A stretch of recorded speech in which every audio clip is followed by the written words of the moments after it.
He'll never find out. Plus, his name isn't on anything that matters. That was the sentence that collapsed 13 years of my life into drywall dust. I was in the basement replacing the fuse to the garage circuit when I heard her voice slink through the heating vent. Light, confident, a little too rehearsed. At first, I assumed she was on a conference call, maybe one of her project debriefs. But then I heard a second voice, a male one. Too relaxed for business, too intimate for casual. That tone only shows up in two places, behind locked doors or under bedsheets. She laughed again. No, I mean it. He's sweet, but clueless. Still labels his tools with Sharpie. He thinks the shared driveway's ours. The guy laughed louder this time. You really married a dad joke with a beard. Shut up, she giggled. It's not like he's ever going to see the accounts, or the trust documents, or the real balance. He's not even on them. Something inside me sat down. Not physically. I was still crouched next to the breaker box, holding a screwdriver. But emotionally, mentally, something folded in half and slid to the floor. I pulled out my phone, hit record, and held it toward the ceiling like I was waiting for divine transmission. Instead, I got Betrayal in real time, piped in through a dusty vent, served cold through HVAC. She kept talking. Something about a weekend team-building trip in Boston. A Marriott suite booked under the firm's card. He's at his mom's that weekend anyway, she said casually, referring to me like I was a dog at the kennel. The man, her work husband, I was now certain, asked something about the master bathroom. She replied, that jacuzzi tub? I'm gonna need it after you. I didn't drop the phone. I didn't storm upstairs. I didn't even curse. Instead, I sat down on the concrete step and did something else. I listened. Every word. Every innuendo. Every time she lowered her voice to a hush so secretive it made my teeth clench. That's when it hit me. She had absolutely no idea I was down there. No clue I was right beneath the vent that opened above the pantry. The same pantry she had converted into her private little Zoom nook last year when she started working remote more often. You build a life with someone, you think you know the floor plan. But what you really learn is the airflow, where the heat rises, where the voices drop, where the lies circulate. You don't need confrontation when you have ventilation. She kept talking. He thinks because he fixed up the house himself, it's his. But all the filings, the asset titles, they're under my initials, not his full name. He still signs Michael R., like he's a cartoon dad. And that's when I felt something I wasn't prepared for. Not pain, not even betrayal. I felt amused. She thought I was dumb. Worse, she thought I was harmless. That was her real mistake. By the way, if you're still listening and somehow not subscribed yet, you should hit that button. A lot of people just listen without it, but it really helps the team keep these stories coming, especially the ones people don't want told. Anyway, I ended the recording at exactly 18 minutes and 43 seconds. Long enough to establish intent, timeline, financial motive, and extramarital context. Samuel would know exactly what to do with it. But I wasn't there yet. First, I backed it up to a drive I keep hidden in the panel behind my toolbox. Then I sat on the steps, staring at a spider building a web between the water heater and the vent pipe. It looked busy, methodical, like it wasn't afraid of what it was about to trap. She didn't come down the stairs that night. Never thought to check. She probably assumed I'd taken my nightly walk, like I always did after dinner. My routine. That's the other thing about long marriages. Your habits become your camouflage. I heard her footsteps eventually. Not toward me, just the bedroom. The door shut. No hesitation. I stood up, walked to the fuse box, flipped the garage line back on, and looked at the Sharpa-labeled panel she'd mocked. Shared driveway. I muttered, we'll see about that. She left the house like she always did. Perfume too strong, heels too loud, car backing out like she owned more than just the driveway. I watched from the upstairs hallway window, the one she forgot fogs up when the furnace kicks on. Same path, same smirk, same oblivious rhythm. She never once looked back. Good. I waited exactly 7 minutes after the garage door shut, enough time for her to get through the traffic circle, then grabbed the ladder from the coat closet and climbed into the attic. She hated the attic, claimed it made her itch, said it smelled like a retirement home full of unsold hobbies. That was fine by me. It meant she never noticed the metal file box hidden in the rafters behind an old treadmill she swore we'd use one day. Inside that box were 10 binders. Notebooks, really, but labeled like a war general's dossier collection. One for each year since she'd started working at the firm. Another binder sat off to the side, unlabeled. Thicker, heavier, more deliberate. That was the one I reached for. Inside, scanned copies of purchase agreements, equity transfers, insurance policies, vendor invoices, and escrow letters. Bank statements she never knew I pulled from the mail before she got home. Even the mortgage amendments. She'd never seen those. Her name was on the house for optics. My money bought it. Before the firm, before her rise, before her boss became a household name.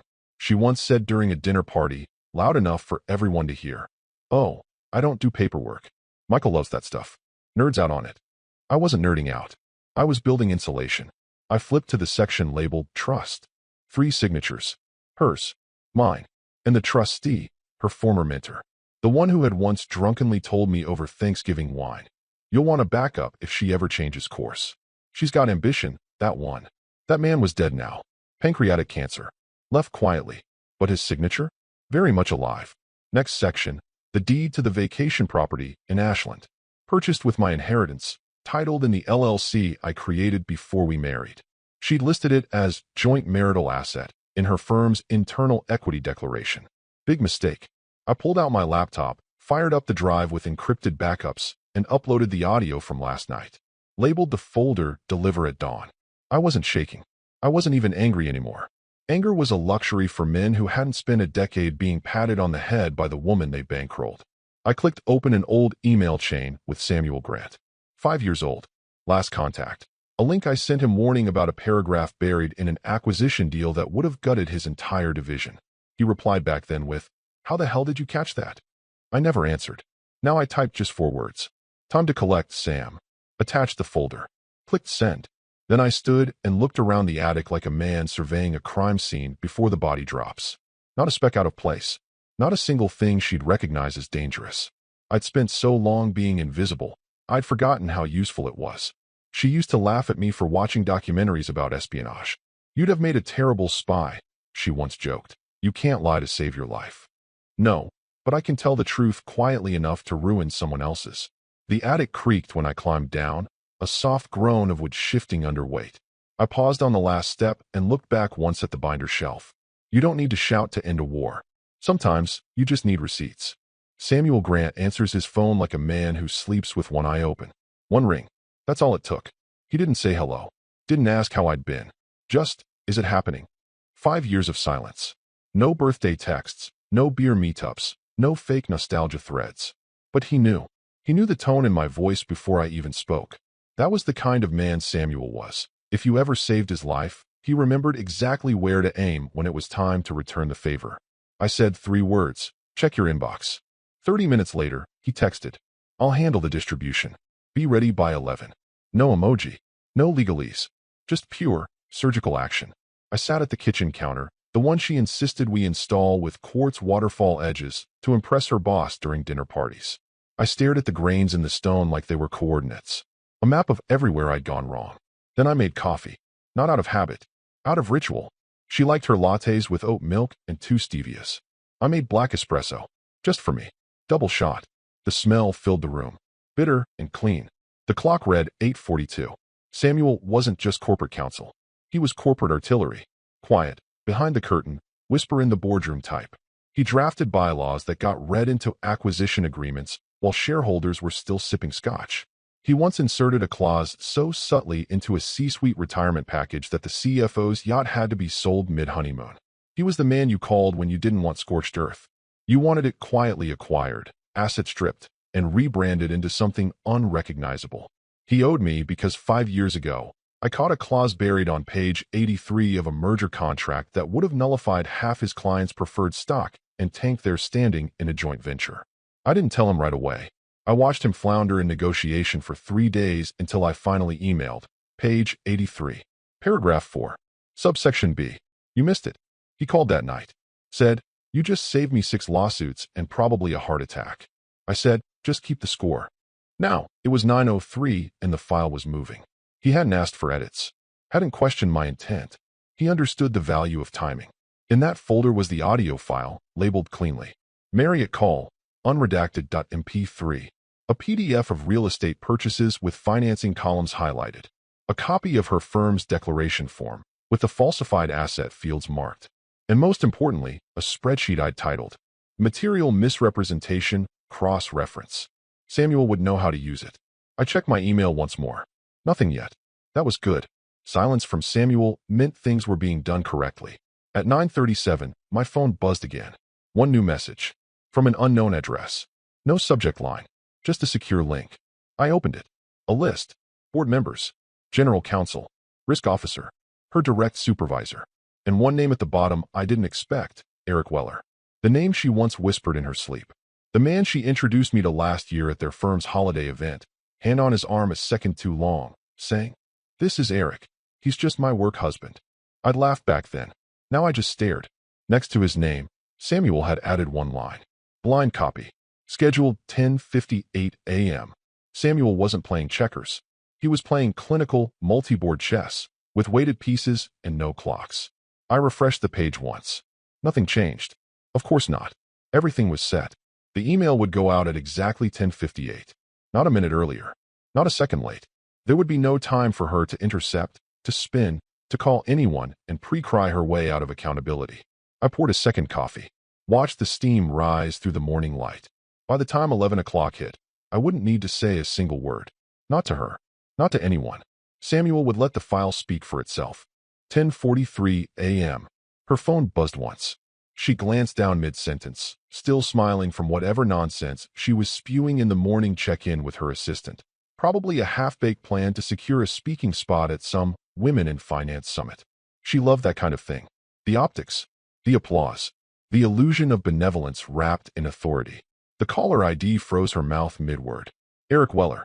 She stepped into her office, shut the door a little too hard for casual, and pressed accept. "Hey," she said, still playing casual, like she didn't hear the ice in his silence. His voice came back, low and brittle. "Your husband's attorney just CC'd the board, including your risk officer, including compliance." Pause. "And including your work husband's wife." Her breath caught. Just for a second. That half-second inhale where your brain screams while your face tries to stay neutral. Then she forced a laugh. "Wait, what? What are you talking about?" "I'm talking about the email we all got 10 minutes ago," he said. "The one with a recording of you saying, 'He'll never find out.' Plus, his name isn't on anything that matters." Another pause. Dead air this time. Eric didn't fill it with sympathy. Instead, he added, "That's perjury in light of these attachments. An asset misrepresentation. Possibly a violation of our internal disclosures. Your equity statement is on file. You signed it under penalty of revocation." That's not." "Wait, this is a misunderstanding," she stammered. "There's no context in that clip. We joke around." He cut her off so cleanly, you could hear the click in his teeth. "You'll need to clear out by 3. And bring your badge." She didn't respond. He didn't repeat it. He just hung up. She stood in silence. Corner office, 15 floors up, windows overlooking a city that suddenly didn't seem to recognize her. Her hand lowered the phone slowly, like it had become heavier. Her reflection stared back at her in the glass. But the face wasn't smug now. It wasn't composed. It was confused. Because she wasn't stupid, she was just arrogant. She knew there was only one person with enough knowledge, access, and patience to pull this off. And it wasn't Eric. Her mind was already racing. If the board had it, then legal had it. If legal had it, then compliance would call. Then HR. Then it's a leave of absence. Then a voluntary resignation. Then she's locked out of the system before she can send even one panicked "Don't open that" email. She rushed to her laptop. Typed in her password, wrong. Tried again, still wrong. The system had already started the lockdown.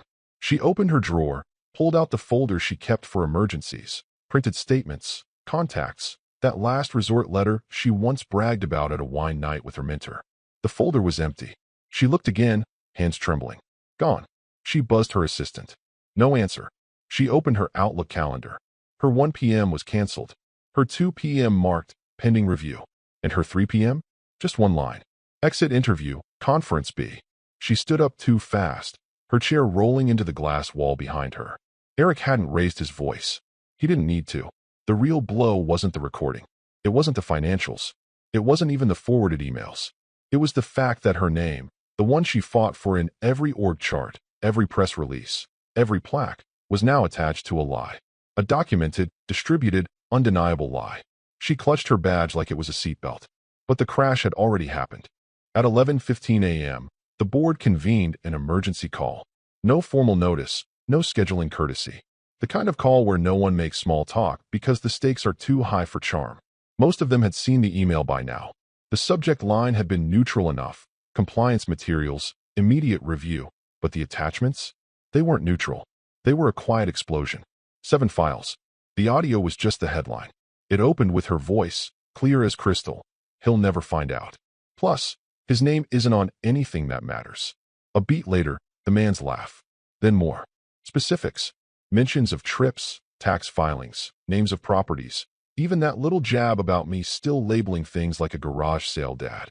But it was the documents that did the real damage. First attachment. A purchase contract for the Ashland property, signed by her, but financed entirely through my inheritance fund. The metadata showed I'd wired the funds 4 days before closing. Her firm had listed it under her declared assets. That's a felony-level misrepresentation for someone in her position. Second attachment. A trust document listing her as co-beneficiary on a rental property. But the trustee? My late uncle. And the originating funds? A passive income account in my name since 2008. She had no legal stake, just her name on the envelope. Then came the spreadsheet, titled plainly, Verified Contributions and Title Discrepancies. Samuel had color-coded the entries. Green for fully funded by me, yellow for jointly funded, red for falsely declared in her disclosures. Over 85% were green. And next to each entry, a corresponding quote from her firm's own compliance forms, where she'd claimed sole or joint ownership. The board's chair cleared his throat. So, she knowingly misrepresented asset ownership on her declaration forms. One of the more senior members replied dryly, "If these files hold up, she's a liability, not just to herself, to our entire disclosures process." Another chimed in, "She's on 4 committees: governance, ethics, procurement, and audit. She signs off on this exact kind of stuff for others." Someone else said, "You all saw the blind copy list?" A beat of silence. They had. The list included not just internal stakeholders, but 2 external compliance officers, and, most damningly, the firm's institutional client liaison. That meant clients would see it. And clients don't like surprises. That's when the tone shifted. This wasn't about cheating anymore. Not about some tawdry affair or a bitter husband with receipts. This was about exposure. This was about whether the firm could survive a scandal that touched its governance committee chair. Another board member asked, "Do we know who sent the file?" The chair answered, "It came through corporate counsel. Under privilege. The sender was redacted, but let's not pretend we don't know." Polite chuckles followed. Hollow. Uneasy. They voted. Unanimously. She would be suspended pending investigation. The firm would release a statement about a personal leave of absence. And internal systems would be scrubbed to prepare for external audit. Somewhere during that vote, her calendar appointment auto-updated. 3 p.m., return of firm property/badge deactivation. Her assistant was instructed not to mention the meeting until 2:55. At 11:48, Samuel sent me a 1-line message. "Your file opened every door it needed to." I replied with 1 word. Closed. And I meant it. Not metaphorically. Not emotionally. Legally. Structurally. Professionally. She didn't just lose her standing. She lost her access. And in that world, losing access is worse than a scandal. It's exile with a locked gate and no forwarding address. By 3:30 p.m., she no longer existed inside that building. Not in the directory. Not in the system. Not on the conference invite lists, or the parking access logs, or the Slack channels she once dominated like a queen playing chess against interns. She didn't even get to pack up her things. 2 security guards, not the ones at the lobby desk, but internal compliance, met her at the door of her office. One carried a firm-issued laptop sleeve. The other held an inventory checklist. She tried to ask a question, but the taller one just nodded toward the hallway and said, "We'll walk with you." She started to protest, something about needing to clarify context with senior counsel. They didn't respond.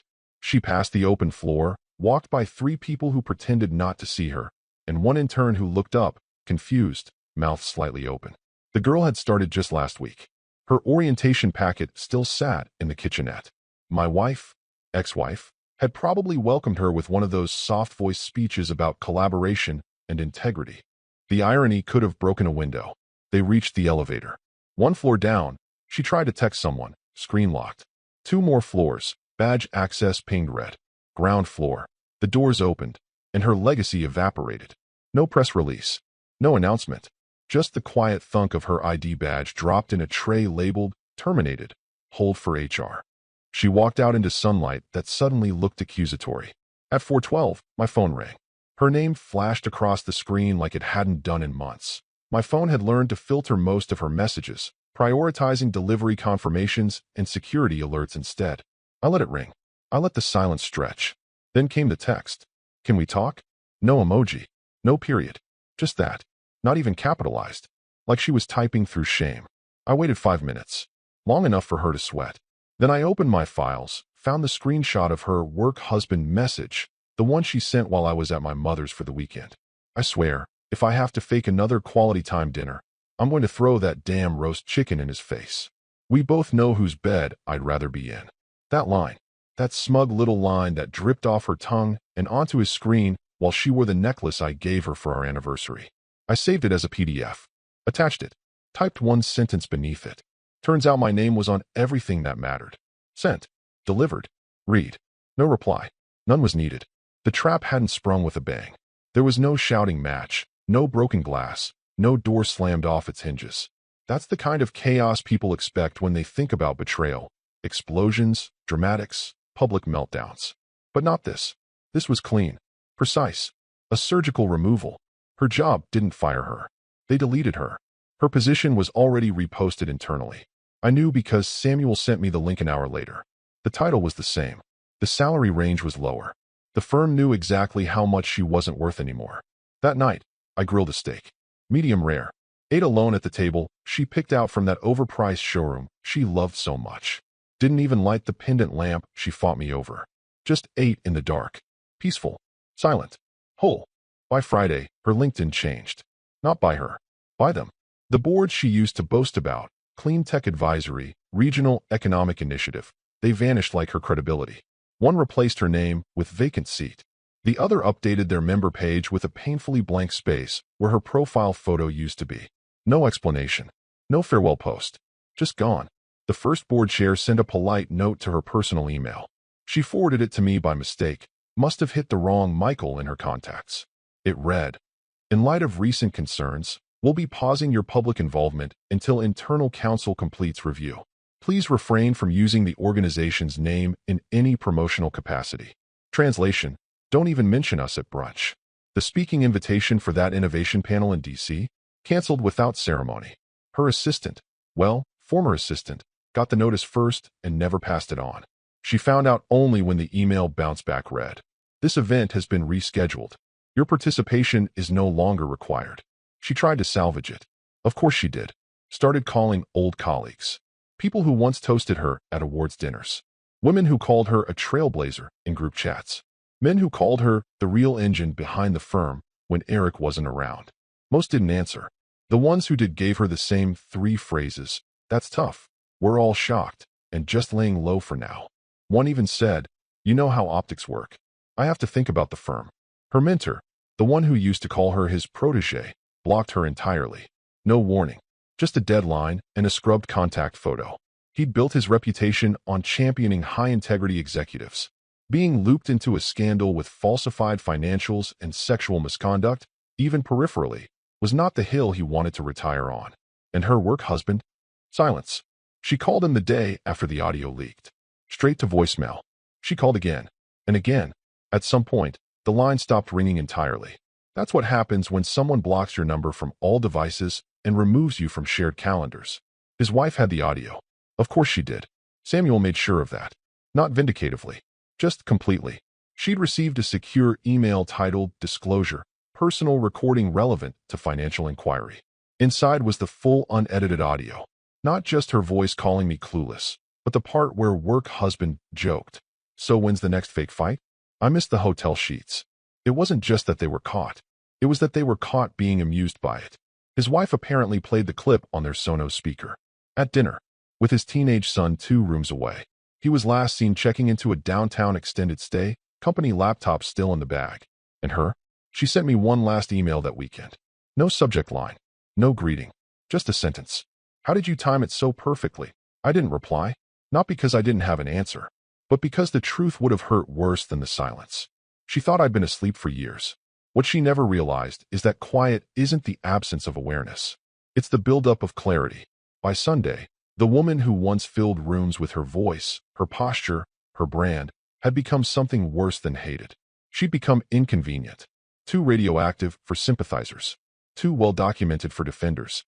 Even the group chat she moderated, ExecWise Connect, voted to remove her as admin. The notification popped up while she was still trying to draft an apology video. Deleted by majority vote. Removed. Not muted. Removed. A week later, just after sunset, she pulled into the driveway in the same car she once bragged her bonus paid for. Never mind, it was leased under my name. I watched from the kitchen window as she sat behind the wheel for a solid 5 minutes, staring at the garage door like it might blink and let her in. Then she stepped out. No heels this time. No blazer. Just faded jeans and a cardigan I vaguely remembered from our 3rd anniversary trip. Her hair was unwashed, tied back like an afterthought. She didn't knock. She used her key. I let her. She walked into the house like someone returning to a place they used to own, but now had to visit with caution. She stopped in the doorway of the kitchen, looked around, and said nothing. The table was already set. 2 plates. No wine. Just water. We sat. Forks scraped. Clocks ticked. She didn't touch the chicken. I didn't ask her to. Halfway through the meal, she tried to speak. I saw her eyes welling, the throat click, the lip tremble. That little pre-cry performance she used to give during tough client calls. The same one she used the night she told me she needed more freedom. She sniffled. I chewed. She pushed her plate aside. I haven't eaten in 2 days, she whispered, like it was a confession. I nodded once, not because I pitied her, but because I believed her. Do you even hate me? I didn't answer. Because hate requires energy. Hate means you're still orbiting the person, still reacting. And I was done reacting. She looked down, ashamed. The woman who once laughed at my emotional constipation now begged for some kind of outburst, a sign that I still bled over this. That there was something to salvage, something to scream over. But there wasn't. There was just the meal. And the truth. Finally, she whispered the line she must have been rehearsing since the night the email went out. You never yelled. What? I set my fork down gently, wiped my mouth, looked her in the eye, and said, because yelling is for people who think they can still fix something. She didn't cry then. She just sat there. Still. Small. A woman reduced to the echo of her own ambition, replaying her mistakes like a sermon no one stayed to hear. We sat like that for a while. Long enough for the ice in the water to melt. Long enough for the silence to stop being awkward and start becoming sacred. Then she stood up, took her plate to the sink like it mattered, and left. Didn't say goodbye. Didn't ask to come back. Didn't try to touch me. Just walked out the same door she used to slam. Only this time, it didn't close with a bang. Just a soft click. Final. Irrevocable. The kind of sound you only hear when a chapter finishes writing itself. 3 weeks to the day. That's how long it took for the final nail to arrive. Not with drama. Not with sirens. Not even with the kind of dramatic signature she used to sign her email footers with. Just a beige envelope. Thin. Unassuming. Mailed first class. No return address. But I knew the stamp. Knew the font. Knew the dry, brutal elegance of corporate closure. Inside was a single-page letter from the Office of General Counsel. No small talk. No apology. Just the facts. Subject, final determination regarding former employee, name redacted. Following the conclusion of our internal investigation and a unanimous board vote, please be advised that name is no longer eligible for reappointment, advisory engagement, or honorary recognition within this organization or any of its subsidiaries. It continued with precision. She has forfeited all pending severance, pension eligibility, and equity entitlements, effective immediately.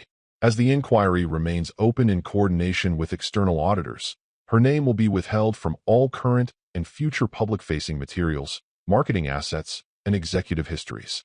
We wish her well. That was it. No room for rebuttal. No room for interpretation. Just a full erasure from the history she'd spent a decade trying to insert herself into. I folded the letter once, neatly. Then again, walked to the basement. The air down there always felt colder, not because of the temperature, but because of what happened there. The moment the wire snapped. The sentence that tore everything down with the quietest force imaginable. He'll never find out. Oh, but I did. I stood in front of the fuse box. The same one I'd crouched in front of when she said it. The same one I'd flipped back on like nothing had happened.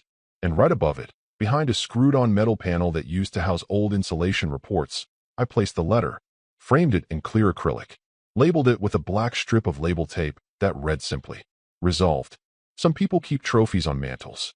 I kept mine near the HVAC duct. A reminder of how power doesn't always look like fury. Sometimes it looks like a beige envelope and a quiet man with a long memory. A few days later, she texted again. Just one line. Can we start over? I didn't reply, not because I was angry, but because there was no we left to restart. She'd already been wiped from the firm, from the industry, from the history she once tried to write with other people's ink. Even her podcast, the one she launched last year about modern leadership, had quietly pulled her episodes, replaced with generic filler. The internet had done what it always does. It moved on. And me? I went down to the basement one evening, just to stand there. I watched the duct where her voice had first slithered through. I looked at the fuse box, and then at the letter, perfectly preserved behind plastic, lit by the same overhead bulb she said made the room too prison-like. I didn't smile. I didn't cry. I just stood, whole, not victorious, just untouched. It was a gray afternoon in late March when I saw her again. Fitting weather, really, nothing dramatic, just a dull sky pressing down on everything, like the world had forgotten how to care. A mutual friend had passed, someone from the early years. Back when we were all still fumbling through careers, comparing lease terms and mutual funds like they meant something. He died quietly, unexpectedly, not tragic, just done. The chapel was small. People wore the kind of black that still had tags on it. I took a seat near the back, away from the slideshow, away from the tissue boxes. I didn't come for the grief. I came because this man once lent me a trailer hitch during a move and didn't ask for it back. You pay respect for things like that. She arrived just before the reading of the eulogy. I recognized the coat first. Camel wool, oversized, the one she used to toss over chairs like a declaration. Her hair was shorter now. Makeup minimal. She wore no rings. She saw me, paused, then gave a nod, just enough to acknowledge presence without starting anything. I nodded back. During the reception, people gathered in that polite, awkward way the living do when they're not quite sure what to do with themselves. The coffee was weak. The cheese cubes had toothpicks in them. The room buzzed with the low murmur of people trying not to cry or trying too hard to look like they might. She stood near the photo board, arms crossed.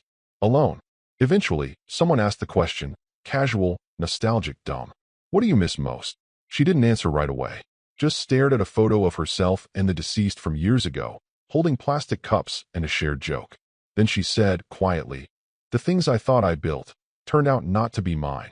There was no bitterness in her voice. No accusation. Just the hollow weight of someone who finally understood. No one said anything. I didn't speak either. But I slipped my hand into my jacket pocket and felt the smooth edge of a folded paper. The deed. To the house.